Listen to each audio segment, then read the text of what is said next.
Hi everyone, James Blackwell here. I built a net worth of over 8 figures by founding 3 7-figure companies I started from scratch. And in today's video, I'm going to take you back out in my Ferrari. We're going to be talking through how most agency owners never get past the 7-figure mark and they don't know why. Most agency owners I speak to are working hard, they're winning clients, their revenue is going up, but they are still further away from that million liquid than ever before. And today I'm going to share with you the reasons why. Now, with most agency owners wanting to get to that million liquid and above, one thing that I learned from Felix Dennis in the book How to Get Rich was he talks around the different stages of getting rich and creating different tiers of wealth. And he said that for most entrepreneurs, it is just not worth it. Because if you're not prepared to do the levels of risk, the levels of stress, then for most people, it's just not worth it. And that's why 95% of businesses fail within 5 years, okay?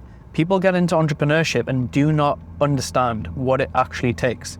It's a lot harder than people think. I'm driving here in my home city in London.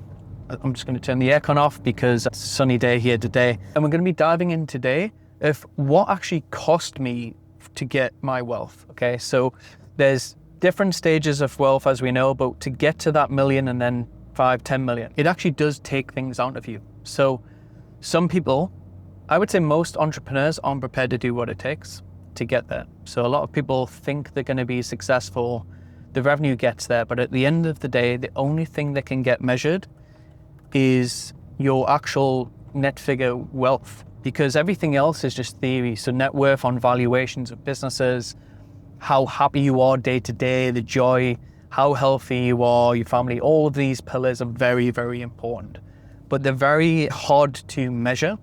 So one thing that I would do in my journal, I'd measure all of the different pillars out of 10, how I would feel, tune in every single month. That was one hack that I would do, I'd recommend everyone to do, is just to tune in to your financial bank account, your emotional bank account, your family, your friends, who you're hanging around with, the experiences that you're having in your life. But when it comes down to wealth, then the thing that holds people back to make that first million liquid is they just get in this comfort zone. And this comfort zone is the worst, 20 to 30K a month. They live in an okay life. They've maybe got 100K in the bank account, but are they really prepared to take that leap and become that new version of themselves to get there? And that's what Felix Dennis talks about in the book How to Get Rich. It's a great book I'd recommend to read. I've read it probably 20, 25 times. I love reading it because I've actually went through it where I wasn't wealthy. I hadn't even had 100K in the bank account when I read that book. And like in the first chapter, he talks about a warning. Most of you won't even make it, you know. It's a lonely road as an entrepreneur, he talks about. And it really is a lonely road. So I spend a lot of time mostly alone or with my team remotely, but a lot of the time you take everything on your shoulders. And as you go past the different levels to get to a million liquid, you've definitely had to take risks. You've had to hire employees for sure, unless you've done it all by yourself and just really grinded, but then you probably get burnt out. So you've got to be prepared to take this leap to the next stage. JP Getty said, and he was the richest man in history at his time, he talks about he would rather earn 1% from 100 employees than 100% from his own effort. And here's the reason why you need to take this bit of advice is because I learned this. I try to do everything myself, be this solopreneur. It's not going to get you wealthy. You have to be prepared to hire employees, fire employees, grow the culture, grow the team. So because now when I step away, I've scaled 3 companies to 7 figures, created an 8-figure net worth, and I have done that with employees, with a team. So as I drive here recording this video today, I've got 25-ish employees, all working, all grinding, all making the business money. So as I would check the bank accounts, there's money coming in every few hours. So that's probably the difference to really create wealth, like to get past that million liquid, is you've just got to be prepared to be uncomfortable not doing everything yourself. You don't have peace and freedom initially. Like there is work that's needed to be done to build a team, to hire a team, and to build the culture. And I keep asking myself all of this time, what is it, the thing that holds people back from this 30 to 40, 50 months where they don't want to hire a team? When you look at your life and you look at the units of hours and weeks and years that you have, in entrepreneurship, yes, it's a long game, but you only have so many units of energy where you're really passionate. You've got that high hunger, you've got the drive, you've got the enthusiasm, you're thinking about on weekends and evenings. When kids come, you've got your wife or your husband, all these things, that's going to take over life. And then before you know it, you haven't got these units of time and energy anymore. So looking back, I would just be like trying to get rich.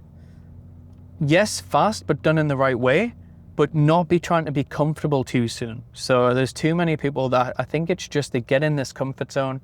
They don't evolve to that new version. They don't surround themselves with the right people. They don't aspire to get more wealthy. So I would say that's probably the main thing that holds these people back from what I've seen.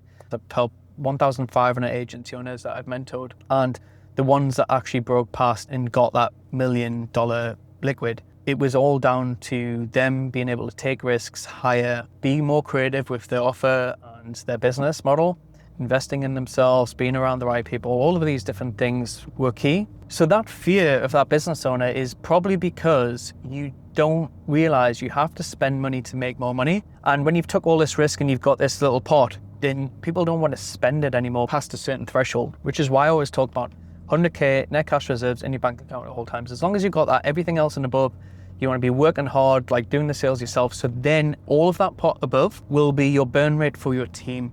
Okay, you could have a lean team offshore. One of the best things I did 5 or 6 years ago was build out a fully remote team in South Africa. Yes, I have a team across the world, still in the US, Dubai, Portugal, the UK, but a lot of the team are in South Africa because I could hire 3 people for the price of 1 and they still work very hard. And if you train them right and onboard them right, so we've got a full academy where we train and onboard everyone from marketing assistants to BD outreach people to operation integrators and personal assistants. Like that's one of my main businesses, remote assistants, is where we place and embed these into companies, potentially like yours, is that when you hire these offshore team, then your costs aren't as high. So you don't have the stress. Because one thing, most business owners have tried to hire and they've fired them and it's cost them a lot of money. That's just the part of doing business. You learn from those mistakes. You then hire more effectively next time. And I think a lot of things that holds people back is they don't attract the right talent because they haven't become the person they need to become to hire good B players, let alone even A players. That's a different game. Even just to get to good B players first, you've got to be aspirational. You've got to have good energy. You've got to be driving the business to be successful, so then those people can learn more and come up with you. People have asked me, James, how do you have this hygiene standard of like 60% profit margins in your business? Like, where does that come from? I think like being in a service-based industry and realizing that in a service-based industry, it's really just people and you're providing a service. So it's manual. The fulfillment cost is just human capital and skill set. So especially with AI now, like the way everything's growing with great AI tools, you can get so much more done and deliver so much more value to businesses that haven't even adopted that yet. So the gap of profit margins is really high because you actually don't need as many employees. So all of our remote assistants that we have offshore, they are fully trained on Claude bots, all of the different AI tools that they can get more leverage. So then they can do a 5-person job with 1 person and they are a third of the cost. So that means you've got like almost a 10x leverage on the service offering that you can bring. I always wanted to make sure that I maintain those profit margins. Now, some months or quarters, you might run between 40-50%. One key hack is to have a CEO dashboard. You can get it built in Claude. I look at the cash in, cash out every single day. So my assistant and my accountant, I have a sheet that I go on and it's different tabs. So it's every single month, it's year to date, and I look back over the years and months, and all of the columns is each day. So it's the revenue in from different departments, the actual cash collected from those departments, and any back-end cash collected, and then the operational costs. So we factor in our average costs of the team salaries, the commission, the overheads, the software, the tech stack, and then our corporation tax, because my company is in the UK. And then I'll see the profit margin every single day. So I can see it at the end of the week, end of the month, and the run rate for the month of where we are profit margins, and I spot things straight away. So if I see that a business did 67% profit margin last month, but this month at the minute it's only on 45% profit margins, what's the reason? Well, okay, maybe we increased ad spend or we had a bit more costs in there. I can see predictability. But then over time, I can start to see if maybe we are bloated in a certain part of department. So yeah, those are the reasons why I always try and maintain that hygiene standard. 60% is a good threshold because you can fall below to 50. That's okay some months or some quarters, depending on if you're in growth and scale mode, if you're onboarding new employees, or you've just spent more on ads. But over the long run, you want to make sure you've got this 60% hygiene standard. Some quarters you might get to 70. When you get into 70% profit margins, make sure you're still bringing good value to your clients and customer base. And maybe you're doing that at a point where you maybe skim down on ads or marketing costs or employee costs, and maybe you do need some more employees. But normally having that sweet spot, 60%, 50%, is normally the holy grail for a service-based business. Felix Dennis talked about in his book, Overheads Walk on Two Legs. It's just stuck with me for so many years. Because I think at the point I read that book so many times, I was in my first agency, my recruitment company, and I just remember reading about this. And this was at a point where I think I had 4 or 5 recruiters that were really experienced on 60 to 70 basic salaries. I was just doing my nut with them because they weren't performing. They were a big cost that came in, upset the team, and ruined the culture. And I was like, wow, overheads really do walk on 2 legs, because our burn rate and overhead employee costs were tripled. One thing I realized with this overheads walk on 2 legs is the fact that you do need to hire right. To take risks, you're going to have to fire employees, but they are big costs. Now, how Felix Dennis talks about it is, if an employee has been with you for 4, 5, 6 years, at some point they have this trajectory, they get better and better, they know your business inside out, they bring in more and more value. At some point they will plateau, get comfortable, reach a ceiling point of what you're paying them salary-wise, and then they'll start to drop off a cliff. That's the point when you need to cut them, because then you're paying for past things they've done, not what they're doing right now. So you have to be very careful with that to make sure that you are looking out for these overheads, that maybe you've got someone in the team that has been very loyal for a long time, but you're starting to maybe overpay them. So you've just got to be careful with the team as well. You need to cut when you need to cut. So one of the things that I would give you as a tip would be to make sure that you tie every employee to being a revenue generator, which means most of your employees have a goal that they target, whether it's upselling clients, whether it is delivering a good service, a satisfaction score, even in operations, cutting working hour time down for your team or myself. Their role needs to be attached to some sort of revenue figure.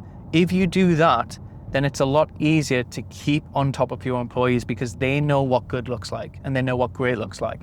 And then you incentivize them for that. So you put different bonus tiered structures into what is average, what is good, what is great. So normally when I'm redoing salary packages for my team and bonus structures, I always give 3 different scenarios, so they know in a good month and a great month what they get paid and what that looks like. So I remember going to Dan Penya's castle for the mastermind for 8 days, and he said, when you walk out of here, 90% of you will get a divorce or split up with your partner. I was like, that's just crazy. But you realize that you transform and you become that new person. So you need to make sure you're with a partner that actually understands that, can walk that path with you, that isn't holding you back, because you need to push outside your comfort zone before. You need to be in different rooms, you need to be in different environments, potentially changing city. Very important that you have a partner that can be with you on that journey and is prepared to also level up with you, which is very hard as an entrepreneur. It's very hard to find someone that really understands what it takes to be with an entrepreneur, because we never switch off. Our brains never switch off. Every evening we are studying, we're reading, listening to podcasts, watching YouTube or whatever, or working on the business. So you need to make sure that you are prepared that in your personal life, things might change. The person that you're with now, you might not be with them in the future, you might be with someone new, and you just need to be focused. Your goal should be to be a millionaire first, because after that, it gets so much easier with everything in life, with the partner you attract, the person that you're with. You need to make sure that they are with you on that journey.